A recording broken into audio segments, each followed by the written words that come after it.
चलिए आज हम लोग शुरू करने वाले हैं पहला बायोलॉजी का चैप्टर जैव प्रक्रम। आप सभी को नोट्स और पीडीएफ के रूप में अवेलेबल है।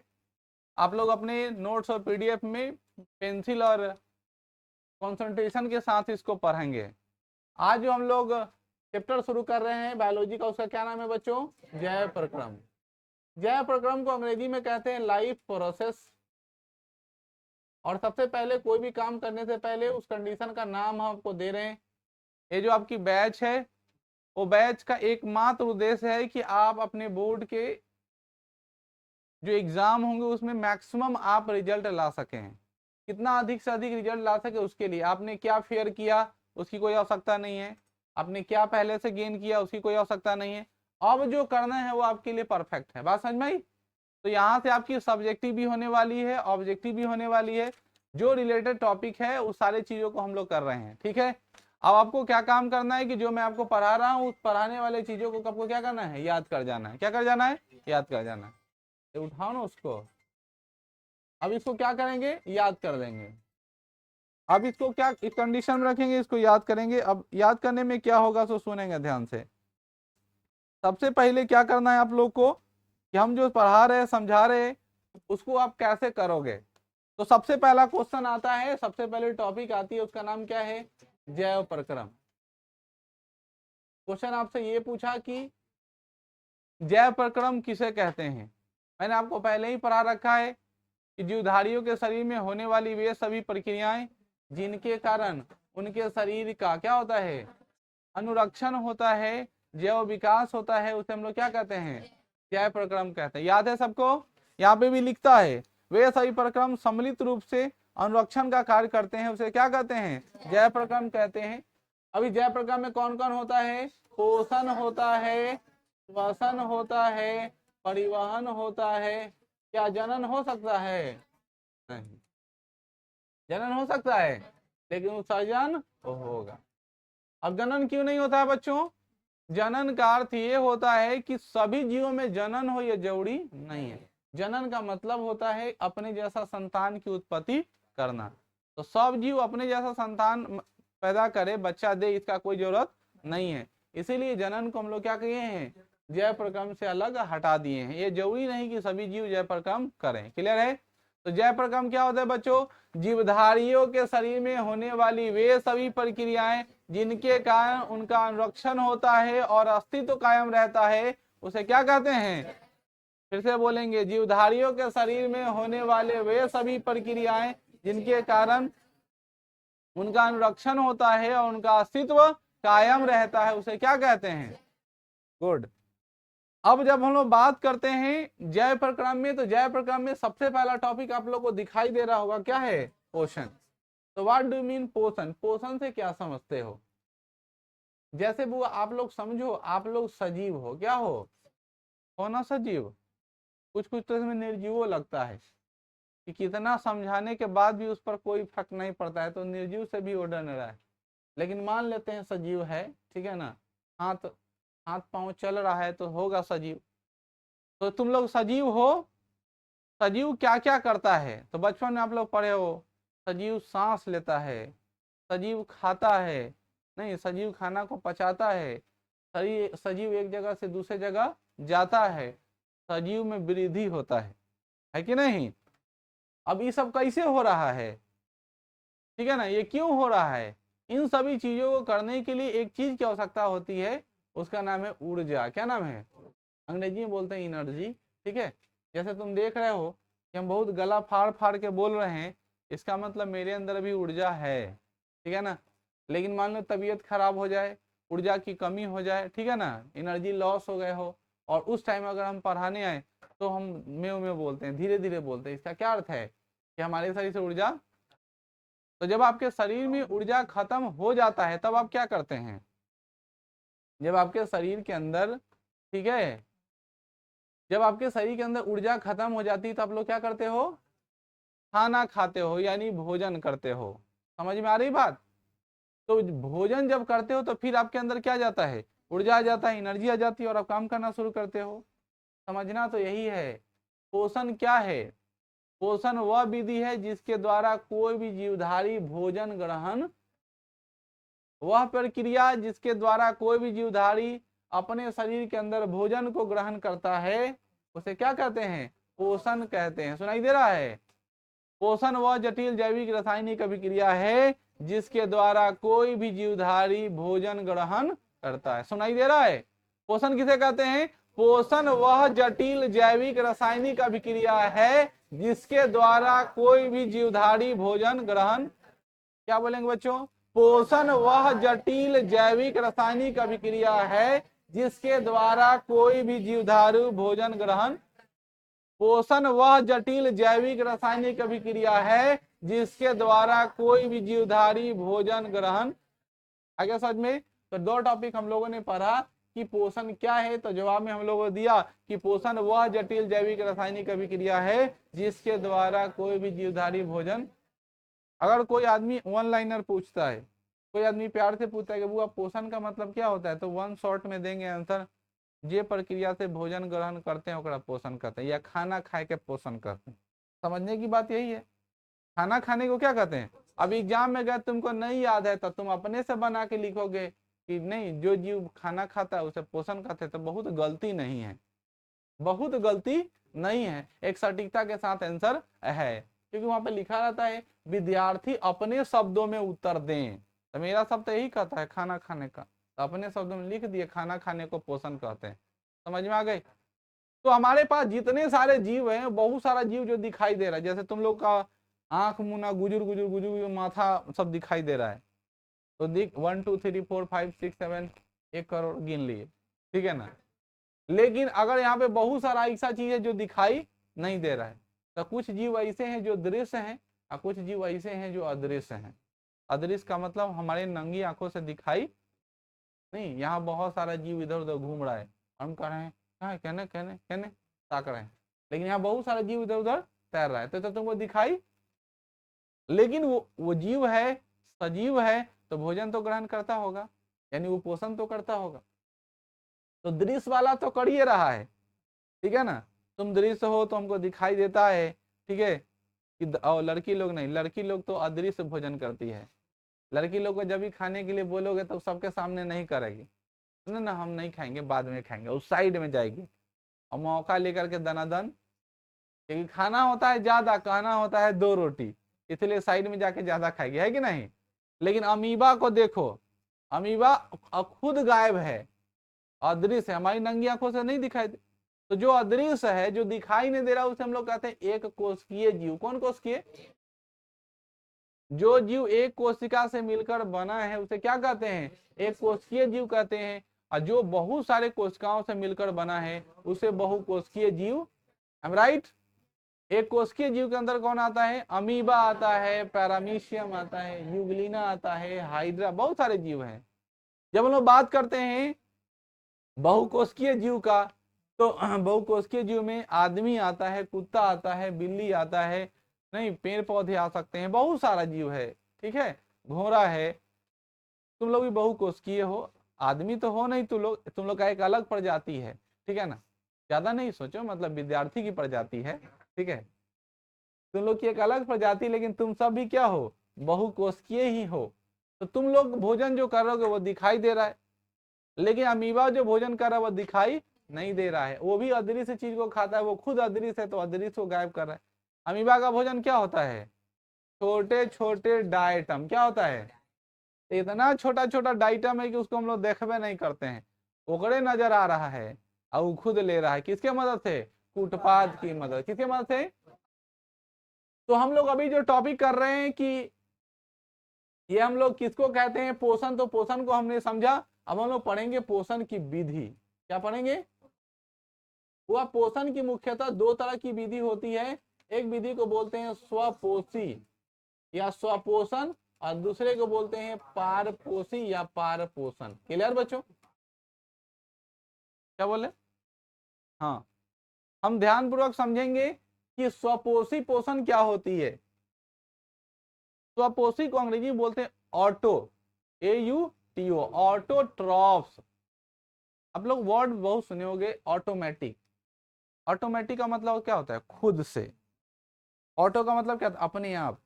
बस इतना याद रखना, जो जीव अपने आप अपना खाना स्वयं बनाता है, अपना भोजन स्वयं बनाता है, उसे कहते हैं स्वपोषी। सुनाई दे रहा है? वैसा जीव जो अपना भोजन स्वयं बनाता है उसे स्वपोषी कहते हैं। क्या समझे बच्चों? वैसा जीव जो अपना भोजन स्वयं बनाता है उसे स्वपोषी। बोली तुम्हारा महंगा है ऋषु कुमार, बहुत महंगा बोली है तुम्हारा, बोल रहे हैं, थोड़ा देर बाद पता चलेगा। स्वपोषी पोषण किसे कहते हैं? वैसा जीव जो अपना भोजन स्वयं बनाता है उसे स्वपोषी जीव कहते हैं। वैसा जीव जो अपना भोजन स्वयं बनाता है उसे स्वपोषी। क्लियर है? स्वपोषी में कौन होगा? इस दुनिया में इकलौता इसका एग्जाम्पल है हरे पेड़ पौधे। जितना सारा हरा पेड़ पौधा है बच्चों वो सब क्या है? स्वपोषी है। देखो लड़की लोग के मन में भी दिमाग में चल रहा होगा कि सर हम भी तो स्वपोषी हैं, अपना खाना हम खुद से बनाते हैं, तो तुम लोग स्वपोषी हो? पागली कहीं के। ऐसा नहीं सोचना कि तुम लोग अपना खाना स्वयं बना लेते हो तो तुम लोग स्वपोषी हो। में कहीं ऑप्शन में भेटा गया हरे पेड़ पौधे को नीचे लड़की तो कहीं मार दोगे कि लड़की स्वपोषी हो गई क्योंकि अपना खाना स्वयं बनाता है। अब तो उस मामले में भी लड़की लोग, बहुत लोग पारपोषी हो गई है कि आराम से बैठल रहेगी, ठीक है ना, और कोई खाना बना के दे देता खा लेंगे। लेकिन पहले की लड़कियां स्वपोषी होती थी इस मामले में। लेकिन विज्ञान के हिसाब से मानव हो आप और मानव जो है वो कभी स्वपोषी नहीं हो सकता, क्योंकि जिस चीज का आप भोजन बना के खा रहे हो, जो मूल इंग्रेडिएंट है वह कहाँ से आ रहा है? किसी पेड़ पौधे से ही आ रहा है। अपना खाना तब स्वयं बनाते जब आपके अंदर से बड़ा बड़ा बाल निकल आता। ये बाल नहीं, गेहूं का बाल, मकई का बाल, ठीक है ना, धान का बाल, और अनाज उपजाते और उस अनाज को खाते। समझ में आई? तब तुम समझ आ जाता। या फिर तुमको हम मिट्टी में कुछ देर के लिए रख देते और बड़ा सा बैगन निकल आता, बड़ा सा गोभी आ जाता है कि नहीं, तब तुम समझ में आता कि ओ तुम स्वपोषी हो। लेकिन तुम लोग क्या हो? क्लियर है सबको? हमने क्या समझाया? स्वपोषी किसे कहते हैं? वैसा जीव जो अपना भोजन स्वयं बनाता है उसे स्वपोषी कहते हैं। अब हम दूसरा चर्चा करने वाले बच्चों पारपोषी के बारे में। पारपोषी किसे कहते हैं? हम पारपोषी हैं, भोजन के लिए दूसरे पर डिपेंडेंट हैं, ठीक है ना। यहाँ पे जितने लोग बसे हुए हैं सब लोग भोजन के लिए दूसरे लोग पर डिपेंडेंट है। तो ऐसा जीव जो भोजन के लिए दूसरे जीव पर निर्भर करता है उसे पारपोषी पोषण। नहीं दे रहा है? पारपोषी पोषण क्या होता है? पारपोषण क्या है? वैसा जीव जो अपना भोजन, क्लियर है, पारपोषण करते, किसी कोई दिक्कत नहीं। अब पारपोषण के बारे में हम लोग चर्चा करते हैं। पारपोषण जो होता है वो बच्चों मुख्य रूप से 3 तरीके का होता है। कितने तरह का? पारपोषण की कितनी विधियां हैं? I am right? पारपोषण की कितनी विधियां हैं? अपने नोट्स पे टिक आउट करते चलेंगे कहां तक पढ़ लिए। तो पारपोषण की जो विधि है वो पारपोषण की विधि कितने से है? 3 तरीके की। समझ में आ रही है? पहले विधि को बोलते हैं बच्चों मृतजीवी पोषण। कौन पोषण? समझने वाली बात है। दूसरे पोषण को हम लोग बोलते हैं परजीवी, और तीसरे पोषण को हम लोग बोलते हैं प्राणी समपोषी पोषण। कौन सा? प्राणी समपोषी। बहुत अच्छी चीजें हैं, समझो। मृत का मतलब होता है मॉरल। मृत का मतलब मरा हुआ। मृत का अर्थ होता है बच्चों मरा हुआ। जीवी लिखा हुआ है तो मरा हुआ से जो जिंदा हो जाए, यानी मरा हुआ को जो खाएगा तभी ना जिंदा होगा।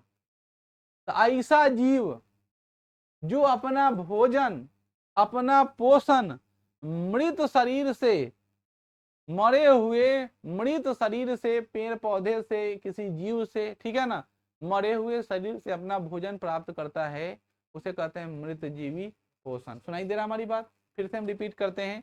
वैसा जीव जो पोषण के रूप में सड़े गले चीजों से, मृत पदार्थों से अपना भोजन को क्या करता है? प्राप्त करता है, उसे क्या कहते हैं? समझ में आ रही है? फिर से मैं अगर इसको सटीक ढंग से अगर बोला जाए तो पोषण की वह प्रक्रिया जिसके अंतर्गत कोई भी जीव नहीं मृत पेड़ पौधों से, ठीक है, या मृत जीवों के शरीर से, अवशिष्ट पदार्थों से अपना भोजन ग्रहण करते हैं, उसे क्या कहते हैं? मृतजीवी पोषण कहते हैं। याद होगा मृजीवी पोषण किस में होता है, तो कवक में होता है या प्रोटोजुआ में। किसमें, प्रोटोजुआ। कौन रे, बुआ रे, प्रोटोजुआ एक तरह का सूक्ष्म जीव है और कवक भी एक तरह का सूक्ष्म जीव है। कवक से आपके शरीर में बीमारी फैलेगा। जब भी कोई आदमी जेने तेने, ठीक है ना, गाना गा रहा है, चल छैया छैया छैया, तो तुम समझ जाना क्या हो रहा है, खुजली हो रहा है। इधर देख रहे, खुजला रहे हो। तो जहां भी दिनाए, खाज, खुजली, ठीक है, छनैला वाला रोग होता है, टकला बीच में नहीं झड़ जाता है, आधा आधा बाल हो गया, जिसको काक रोग कहते हैं, वो भी अगर हो जाए तो तुम समझ जाना उसको कवक के कारण बीमारी हुआ है। तो दाद, खाज, खुजली, दिनाए, ठीक है ना, और ठीक है, टकला, बाल झड़ने वाला बीमारी जो कवक के कारण, फंगस के कारण बाल झड़ झड़ के गिर जाता है, उसे हम लोग किससे होता है, कवक से। जबकि प्रोटोजुआ से होता है जो बीमारी बच्चों, वो होता है मलेरिया। कौन सा, एक दांत की बहुत खतरनाक बीमारी होती है, उसको हम लोग बोलते हैं पायरिया। एक बीमारी होता है बच्चों काला जर। कौन जर, और सबसे खतरनाक बीमारी जो आप लोग इसके ग्रसित हो, उसको बोलते हैं सोने की बीमारी, निंद्रा रोग, ठीक है ना। तो लगभग सभी लोग ग्रसित हैं, ठीक है ना। और कैसे नहीं ग्रसित रहेंगे, कोई आदमी मजबूरी में रात को जग रहा है 2 बजे तक, 2:30 बजे तक, कोई आदमी शौक से जग रहा है 2 बजे, 2:30 बजे तक। तो नॉर्मल सी बात है, जब नींद नहीं पूरा होगा तो लेट तक सबको सोना ही है, ठीक है। तो आप लोग ये ध्यान में रखोगे कि आप अपने प्रोटोजुआ को हावी न होने दें। नहीं, आपको निंद्रा रोग पकड़ रहा है, बार बार जाते हैं, झापाते रहते हैं, उघाते रहते हैं, ठीक है ना। हमको तो लगता है किताबें में प्रोटोजुआ है। हमसे तो कोई पूछेगा कि प्रोटोजुआ का मुख्य स्रोत क्या है, तो किताब कॉपी, ठीक है ना। इसको जैसा ही लेकर रखा सामने, बस इसमें से प्रोटोजुआ एक बैग हावी होता है और उसको तुरंत क्या होगा, नींद आ जाएगा। तो निंद्रा रोग जो प्रोटोजुआ की कमी से हो रहा है, तो प्रोटोजुआ का मुख्य स्रोत ऐसा नहीं कि किताब समझ लेना यही में है, वो तो तुम्हारा मेंटल एबिलिटी है कि तुमको इसमें मन नहीं लग रहा है। तो जैसे ही जिस काम में मन नहीं लगेगा वहां वो घाई ऐबे करेगा, ठीक है। इसलिए मन लगाओ जबरदस्ती, बुझे। पेनी के नीचे फेविक्विक छुआ दो और बैठा लो, जैसा ही हड़बड़ा के उठोगे तब याद आएगा, ओ ये तो फेविक्विक लगैले हैं, ठीक है ना। तो बैठल रहोगे 2 घंटा 4 घंटा, धीरे धीरे तब जाके समझ में आ रहा है ना। बिछौना पर बैठ के नहीं पढ़ो, नहीं तो कभी सीधा सुतोगे, फिर तकिया लगा के पढ़ोगे, और फिर तक देर बाद पता चला किताब उधर, और पंखा चल रहा है, तुम्हारा लेर पोटा भभक रहा है, ठीक है। ध्यान पूर्वक रख के पढ़ाई करो। हम लोग टॉपिक पे आते हैं बच्चों, मृतजीवी पोषण किसे कहते हैं। क्या बोलेंगे, वैसा जीव जो अपना भोजन सड़े गले चीज से, मृत चीजों से, मृत पदार्थों से, अवशिष्ट पदार्थों से प्राप्त करता है, उसे मृतजीवी पोषण। किसी कोई तकलीफ है, दूसरा है बउआ परजीवी। परजीवी पोषण की वह विधि है जिसमें कोई जीव किसी दूसरे जीव के संपर्क में रहकर, किसमें, कांटेक्ट में रहकर भोजन प्राप्त करता है। सुनाई दिया। जैसे आप लोग को हम समझाए थे कि अब गांव देहात का लड़का है, माल भैंसी के देह में देखिएगा अठगोड़वा रहता, बड़ा बड़ा जोंक, ठीक है ना, नाम सुने अठगोड़वा का, बड़ा बड़ा रहता है और खून चूसते रहता है। समझ में आई। हमारे डिफिनीशन में तो हम कहेंगे कि पत्नी भी एक तरह का परजीवी पोषण कर रही है, पति के संपर्क में रहकर उसका खून चूसे जा रही है, बात समझ में आई। और उसका खून चूस करके इसका पोषण लगातार हो जा रहा है, तो भी परजीवी पोषण का एग्जाम्पल हो सकता है। यहाँ पे देखिए, परजीवी पोषण का मतलब, फिर से मैं रिपीट करता हूँ, वैसा जीव जो अपना भोजन किसी दूसरे जीव के संपर्क में आकर प्राप्त करता है, उस पोषण को परजीवी पोषण। क्या बोलेंगे बच्चों, वैसा जीव जो अपना भोजन किसी दूसरे जीव के संपर्क में रह के प्राप्त करता है, उसे परजीवी पोषण। कोई दिक्कत है किसी को। अब आओ, अगला नाम है प्राणी समपोषण, ठीक है ना। कौन पोषण, प्राणी समपोषी पोषण का अर्थ होता है जब कोई जीव भोजन के रूप में ठोस या तरल, मतलब ढेला चाहे पानी, ठोस मतलब मजबूत चीज और तरल मतलब चिपचिपा, ठीक है ना, लिक्विड जैसा। तो ठोस पदार्थ भी और तरल पदार्थ भी भोजन के रूप में जो ग्रहण करता है उसे कहते हैं प्राणी संपोषी जीव। समझ में आया? फिर से सुन लो, प्राणी संपोषी पोषण क्या होता है? तो हम लोग हो सकते हैं प्राणी संपोषी पोषण में, क्योंकि हम लोग ठोस भी खा लेते हैं, तरल भी खाते हैं, ठीक है ना, यानी चिपचिपा भी खाते हैं और हम बज्जर वाला भी सामान खाते हैं। तो ठोस भी खा रहे हैं, सॉफ्ट भी खा रहे हैं, सब कुछ खा जाते हैं यूं समझिए। तो अमीबा भी एक प्राणी संपोषी पोषण जीव है। समझ में आया? एक कोशिकीय होकर भी क्या है? प्राणी संपोषी जीव। याद रखिएगा, कोई दिक्कत किसी को? फिर से मैं रिपीट करता हूं, प्राणी संपोषी पोषण क्या है? जवाब में देते हैं, ठीक है ना, वैसा जीव जो भोजन के रूप में ठोस, है ना। कौन कौन इसके एग्जाम्पल हो सकते हैं? अमीबा पहला होगा, आदमी हो सकता है, मनुष्य हो सकता है, बाकी सब जीव है, जैसे बेंग हो गया, यहाँ पे लिखा भी हुआ है, मेढक हो सकता है, घोड़ा हो सकता है, हाथी हो सकता है, ठीक है ना।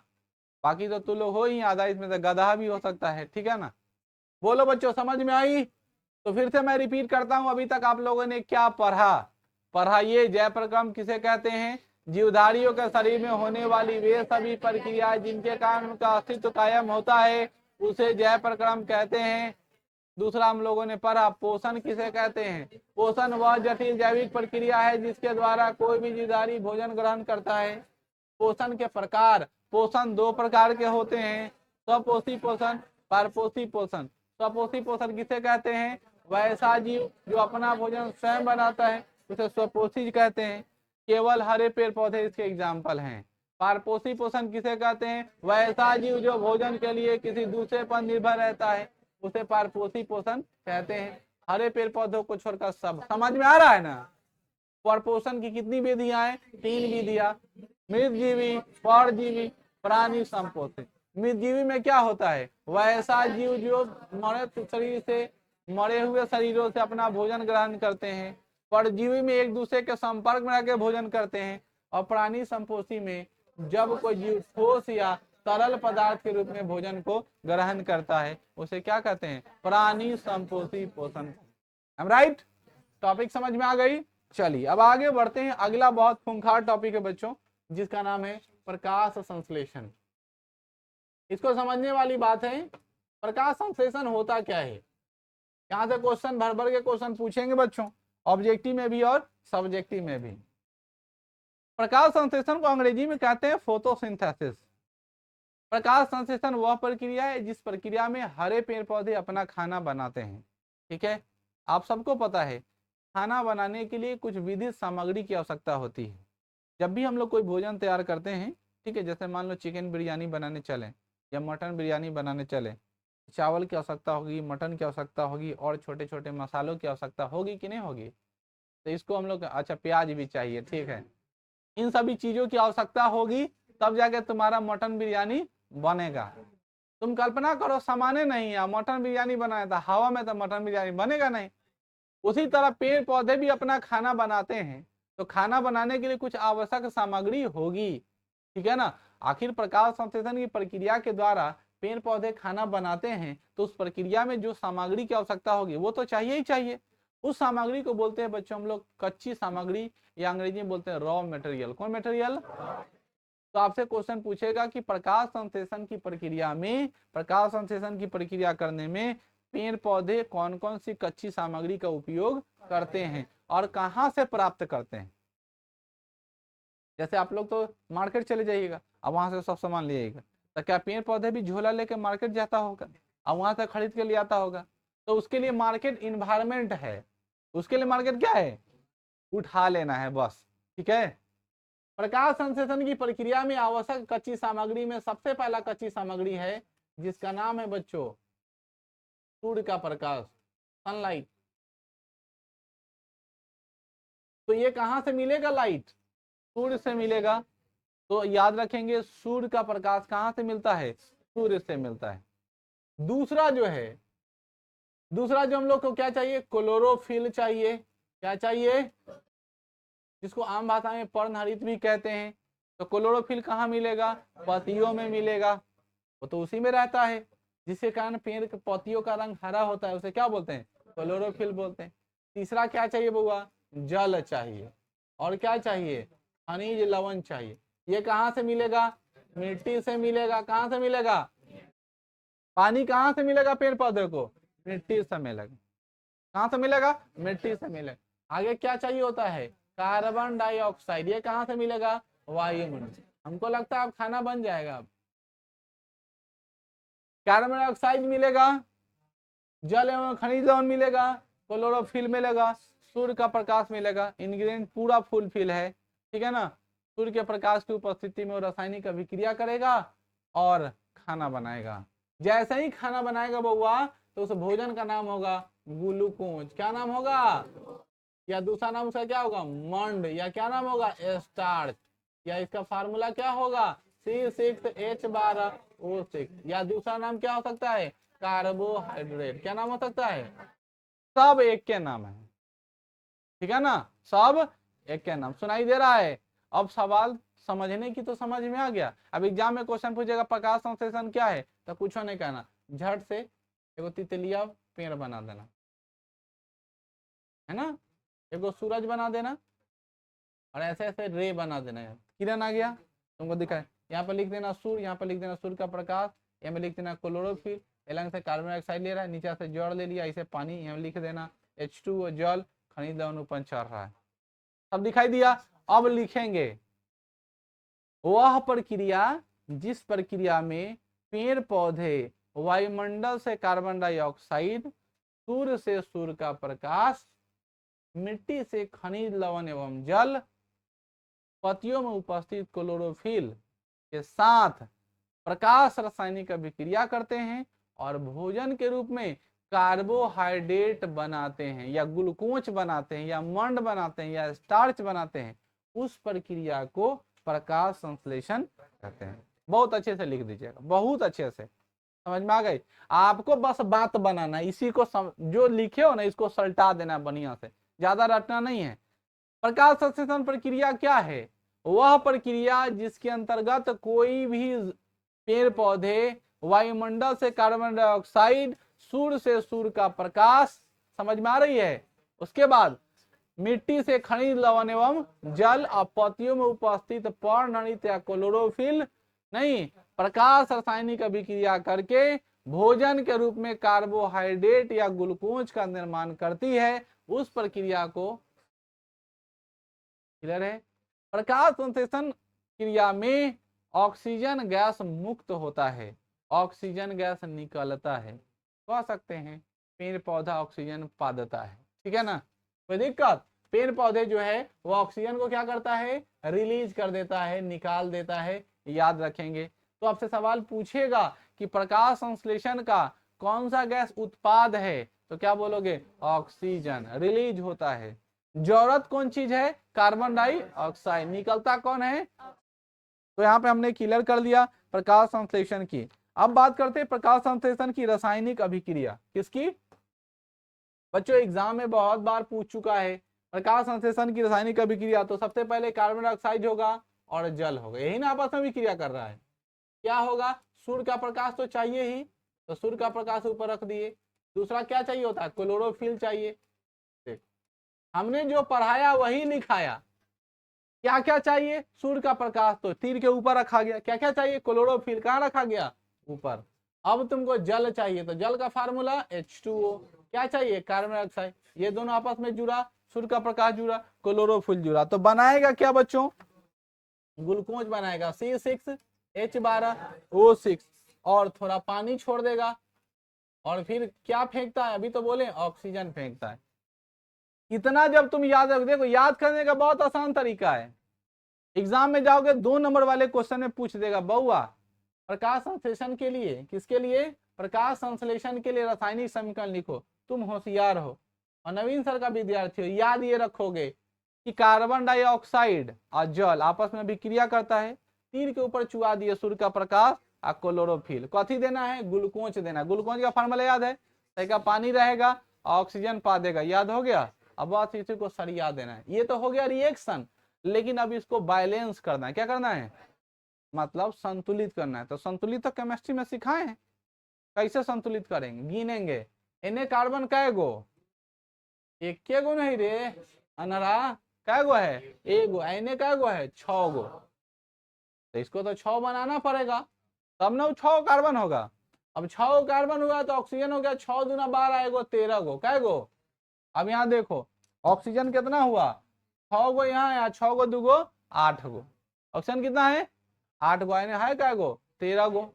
अब क्या करना पड़ेगा, एने हाइड्रोजन क्या गो है 2 गो, एने हाइड्रोजन क्या गो है 2 गो, बराबर है ऑक्सीजन क्या गो यहाँ 14 गो है, 6 गो और 2 गो 8 गो, क्या गो है 9 गो, यहाँ ऑक्सीजन कितना है 6 दूना 12 गो, एक 13 गो। अब हमारे पास कोई ऑप्शन है जो ऑक्सीजन को बराबर कर सके, वहां पर देखो हमने क्या किया है कि इस हाइड्रोजन के आगे कितना डाल दिया है 12 डाला, कितना डाला, और इसके आगे भी 6 लगाया और इसके आगे भी 6 लगाया। अब काउंट करो ऑक्सीजन कितना होगा बुआ 6 गो 6 दूना 12, और यहाँ पे ऑक्सीजन क्या होगा 12 गो, तो 12 गो 12 गो ऑक्सीजन क्या हो गया 24 गो, तो ऑक्सीजन कितना 24।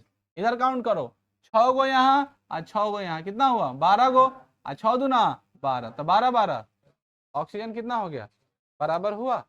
कार्बन कितना है बच्चों 6, तो यहाँ पे कितना होगा 6, ऑक्सीजन तो हो ही गया, हाइड्रोजन 6 दूना 12 है तो 6 दूना 12, 12 को हाइड्रोजन यहाँ है या 12 को यहाँ, 12 12 24 हो, समझ में आ गई। तो हम इक्वेशन को बैलेंस कर, हमको नहीं लगता कि प्रकाश संश्लेषण की रासायनिक अभिक्रिया में आपको कोई प्रॉब्लम होगा और आप भूलोगे। बच्चों क्या लिखेंगे एक बार बाई के झोंक पर लिख देते हैं, कुछ नहीं याद रहे तब ऐसे क्या करना है बउआ, कार्बन डाइऑक्साइड को लेना है, पानी को लेना है, तीर खींचना है, सूर्य का प्रकाश लिखना है, लिखना है ना रे, क्या लिखेंगे राजा सूर्य का प्रकाश, फिर नीचे क्या आएगा क्लोरोफिल, याद आ गया क्या लिखेंगे क्लोरोफिल, फिर क्या आएगा C6H12O6, फिर क्या आएगा तैका सानी पानी और तैका सानी ऑक्सीजन पात देगा, हो गया।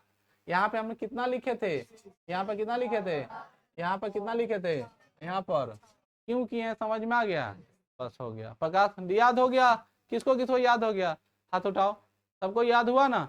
प्रकाश संश्लेषण रासायनिक अभिक्रिया में कोई दिक्कत है क्या, कौन सा गैस निकलेगा ऑक्सीजन, मिट्टी कहाँ से निकालते हैं, अरे पगला फंस गया ना, बात सुनो मिट्टी कहाँ से निकालेंगे तो जल से, कि जल कहाँ से निकलेगा मिट्टी से, खनिज लवण मिट्टी से, वायुमंडल से क्या आता है कार्बन डाइऑक्साइड।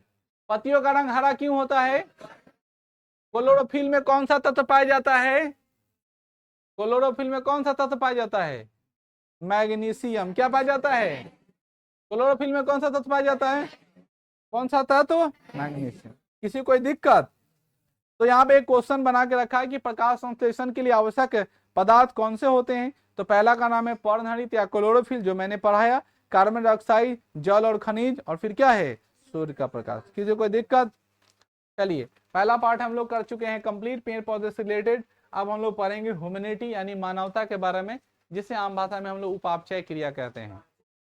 कौन क्रिया उपापचय। अब क्या होता है उपापचय, क्या होता है समझने वाली बात है। उपापचय क्रिया क्या होता है उसको बड़ी ध्यान से समझना है, ठीक है। हमारे शरीर में बहुत प्रकार के, हमारे शरीर के अंदर बहुत सारी रासायनिक क्रियाएं होती है, बहुत सारे केमिकल प्रोसेस हो रहे हैं, कहीं भोजन पच रहा है, ठीक है ना, कहीं प्रोटीन का विखंडन हो रहा है, कहीं ग्लूकोज का विखंडन हो रहा है ना। तो हमारे शरीर में विभिन्न प्रकार के रासायनिक क्रियाएं हो रहे हैं, विभिन्न प्रकार के केमिकल प्रोसेस हो रहे हैं, और इन रासायनिक क्रियाओं होने की स्थिति को ही हम लोग क्या कहते हैं उपापचय क्रिया कहते हैं।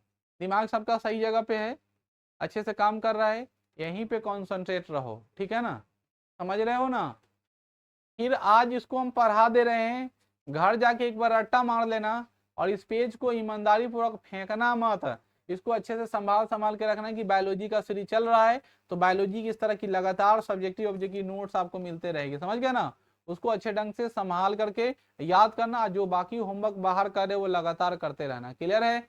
अगर समय मिले तो इसको तुम अच्छे से याद करके कोशिश करो, जैसे मैं टॉपिक, ठीक है ना, रिवीजन करने का एक शानदार तरीका तुमको हम बता रहे हैं, समझ जाना, जिसको आम भाषा में हमारे नजर में कहते हैं पेज गंदा करना। क्या करना, पेज गंदा करना। देखो रिवीजन करने का तरीका है, अगर तुम याद कर लिए और तुम पेज गंदा प्रोसेस से रिवीजन बहुत अच्छा कर सकते हो, कलम लो, एकदम छोटा छोटा लिखना शुरू करो, छोटा में एक तरफ से पेज में पागल की तरह लिख कुछ नहीं रहे हो। जैसे लिखो पोषण, पोषण की वह विधि है जिसके द्वारा कोई भी जीवधारी भोजन ग्रहण करता है। कितने दूर में लिख दिया, कुछ याद हो गया। ठीक है, फिर आगे बढ़े। निर्जीवी वह पोषण है जिसके द्वारा कोई भी सारे गले चीजों से भोजन ग्रहण करता है। लिख कुछ नहीं रहे हैं। ठीक है, जितना पढ़े हो उसको इतने दूर में हटा दो। पेज गंदा रिवीजन इश्यू कहते हैं, समझ में आ गई। लिखने का ज्यादा टाइम नहीं मिलेगा, रिवीजन हो जाएगा। एक बात, अगर कोई भी चीज रिकॉल कर लिए और तुम लिख पा रहे हो ऐसे तो तुम समझ जाओ जीवन में तुम कभी नहीं भुलाओगे। ठीक है, तो एक बार याद करो, उसको कोशिश करो लिखने की, सोच के नहीं हो रहा है तब फिर देख के थोड़ा लिखो, लेकिन लिखो।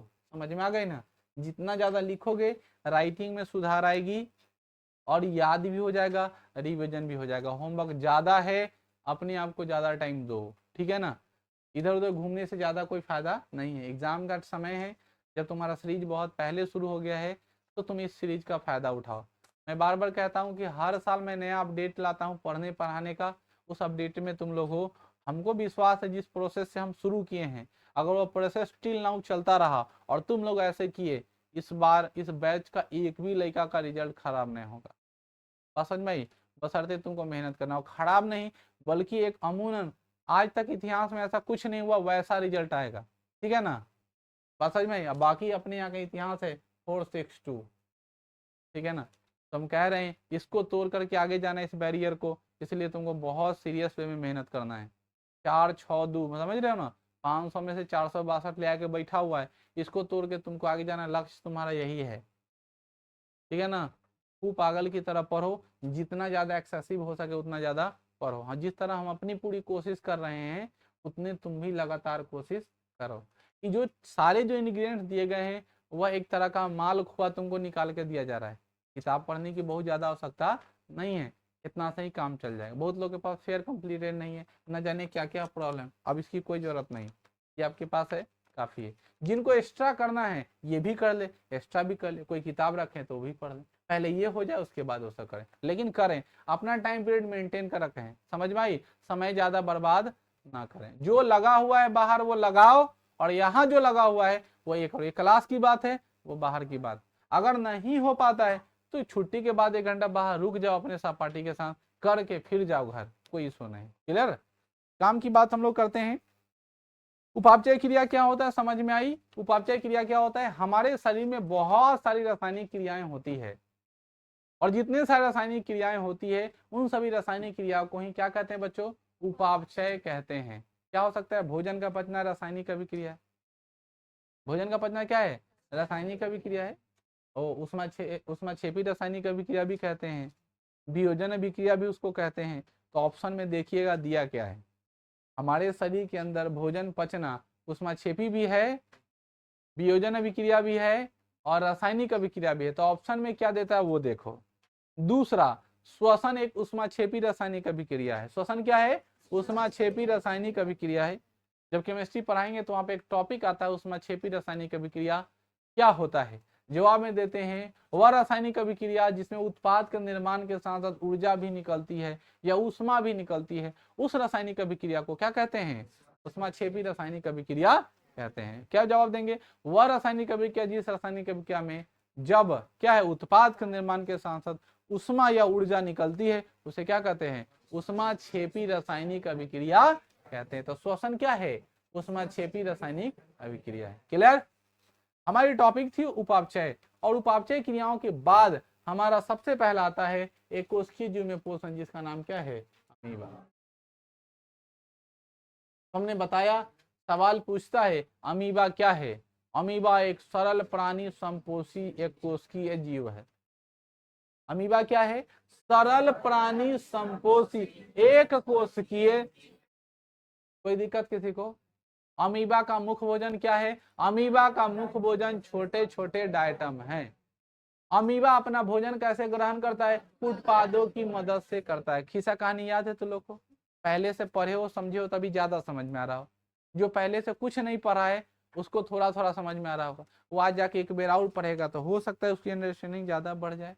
इसीलिए बोलता हूँ क्लास की नॉलेज जो पहले से थ्योरेटिकल पढ़ के रखा है उसको ये सब हलवा लगेगा, हाँ बहुत ईजी है, चलो जल्दी, तो बहुत आराम से हो रहा है, अरे तो टाइम वेस्ट हो रहा है, ऐसा भी फीलिंग आ सकता है। लेकिन अगर तुम पढ़ रहे हो, रिवीजन फास्ट में कर, अब पता है तुमको एक चैप्टर खत्म कर दे वाला हूँ आज, ठीक है, और अगर इसी को हम पढ़ाते तो 3-4 दिन लिखाना पढ़ाना समझाना में बहुत लंबा वक्त लग जाता, इसीलिए ऐसी व्यवस्था कर दी गई। क्लियर है। काम की बात हम लोग फिर से करते हैं। अमीबा में भोजन के पाचन के लिए कोई निश्चित अंग नहीं है और न ही उत्सर्जन के लिए कोई निश्चित अंग है। क्लियर है सबको। अमीबा के शरीर में उसकी कोई प्रकार की रचना नहीं है, जैसे हम लोग का रचना है ना, मुंह से खाते हैं, ठीक है ना, ठाकुर पता है ना, शरीर से निकालते भी है, उसके लिए भी एक निश्चित अंग बना हुआ है, ठीक है। हम मनुष्यों के पास, हम सभी बहुकोशिकीय जीवों के पास एक निश्चित संरचना है खाने का और निकालने का, लेकिन अमीबा के पास ऐसा कोई भी निश्चित संरचना, न वो अंदर ले सकता है न बाहर निकाल सकता है, लेकिन फिर भी खाता है और निकालता भी है। तो उसके अंदर है ना पूरा रोबोट वाला फीलिंग है, ठीक है ना, कि जब उसके शरीर के सामने कभी भोजन का अनुभूति होता है। और अमीबा का फोटो बनाना और मजेदार चीज है कि कोई टेंशन नहीं है, केना हो, ठीक है ना, क्योंकि बुआ ये अनियमित आकार का है, इसी का आकार फिक्स नहीं है, कैसा हो गया, अमीबा रेडी है। क्या कहते हैं कि जब अमीबा को यह महसूस होता है कि उसे कड़ी में भोजन है, उस भोजन को उत्पादों की मदद से क्या करता है, घेर लेता है, और उत्पादों की मदद से घेरने के बाद उस भाग को खोलता है और भोजन को धीरे धीरे क्या करता है, शरीर के अंदर भोजन राजधानी का निर्माण करता है और उसमें ले जाकर के भोजन को पचाता है। और उस भोजन राजधानी में जाकर भोजन को पचाने के बाद अब पूरे शरीर से कोशिका द्रव में जब पहुंचता है, पूरे शरीर में उस एनर्जी को तो कर दिया, लेकिन उससे जो अवशिष्ट पदार्थ बचता है, उस अवशिष्ट पदार्थ से वो मुक्ति होना चाहता है। आपको याद होगा आप 4 तरह के फोटो को बनाए होंगे। तो पहले भोजन यहाँ रहता है, फिर ठेल करके यहाँ लेके आता है, फिर भोजन को ठेल के यहाँ तक आता है और फिर खोल करके बाहर निकाल देता है, और फिर वो अपने आपको क्या करता है, लॉक कर देता है। खोल करके बाहर निकालना मतलब समझ रहे हो ना, हाँ, ये अपने पार्ट को खोल करके बाहर निकाल देता है। अब ऐसा पैंट उंट वाला बात हम नहीं कर रहे हैं, ठीक है ना। तो ये अपने शरीर के विभिन्न भागों को खोल करके क्या करता है, बाहर की तरफ कर देता है। ये इसका एक प्रोसेस है। तो इस समय जो थी वो भोजन इससे कड़ी में था, इसमें वो अंदर, यहाँ पे आप 2 फोटो बनाए होंगे, एक शरीर के अंदर भोजन लेके गए होंगे। सबको याद है, बस वही खिस्सा कहानी लिख देना, अमीबा कहानी क्या हो जाएगा, कंप्लीट। लॉन्ग आंसर में पूछेगा तब, बाकी अमीबा से जो क्वेश्चन पूछने वाला है शॉर्ट में आपको सब कुछ समझ में आता है। बोलो बच्चों, कोई दिक्कत। अमीबा क्या है मैंने आपको बता दिया, किसी कोई प्रॉब्लम है, समझ में आई। यहाँ पे मैं पढ़ देता हूं। अमीबा एक सरल प्राणी संपोषित जीव है, याद है, यह मृदजलीय, एक कोशिकीय तथा अनिश्चित आकार का प्राणी है। एक कोशिकीय है, अनिश्चित आकार का प्राणी है। लाइन समझ में आ रहा है। इसका आकार उत्पादों के बनने और बिगड़ने के कारण बदलता है। हाँ, इसका आकार उत्पादों के बनने और बिगड़ने से बनता है। आप देखिएगा कि आप कोई सामान है एक जैसा बना दिए, फिर बोलेगा तुरंत उसी जैसा बनाओ, तो नहीं बने, क्योंकि तो टूट रहा है बन रहा है, टूट रहा है बन रहा है। ऐसा फीलिंग हम लोग के अंदर भी होता तो बहुत अच्छा होता, ठीक है ना। हम लोग के अंदर भी ऐसा होता, नहीं अनपरमानेंट चीज तो बहुत अच्छा होता, लेकिन क्या कर। अमीबा में छोटे छोटे अमीबा का भोजन छोटे छोटे डाइटम है, उसके अलावा भी है शैवाल के छोटे छोटे टुकड़े, बैक्टीरिया और डाइटम। उसके अलावा भी एक कोशिकीय जीव तथा मृत कार्बनिक पदार्थ के छोटे छोटे टुकड़े भी हैं। अब हो सकता है आपके दिमाग में सिर्फ डाइटम ही याद रहे, छोटे छोटे डाइटम याद रहे, ऑप्शन में दे दिया बैक्टीरिया या कवक के छोटे छोटे टुकड़े, तो बोले ये सब तो नहीं होता, मार देते डाइटम में। और ऑप्शन नंबर 4 दे देगा इनमें से सभी। तो नॉलेज आपको याद होना चाहिए, ठीक है ना, इनमें से तो सभी होगा, क्योंकि छोटे छोटे टुकड़े भी हैं किसके, कवक के। छोटे छोटे टुकड़े किसके हैं, बैक्टीरिया के। और छोटे छोटे टुकड़े किसके हैं, डाइटम के। उसके अलावा कुछ मृत कार्बनिक पदार्थ के, लेकिन सबके छोटे छोटे टुकड़े हैं। बड़े बड़े टुकड़े नहीं खाता है, क्योंकि इसका साइज छोटा है, ठीक है। एप्पल देखियो, एप्पल, ठीक है ना, ए से अपना एप्पल और बी से बड़का एप्पल, ठीक है ना।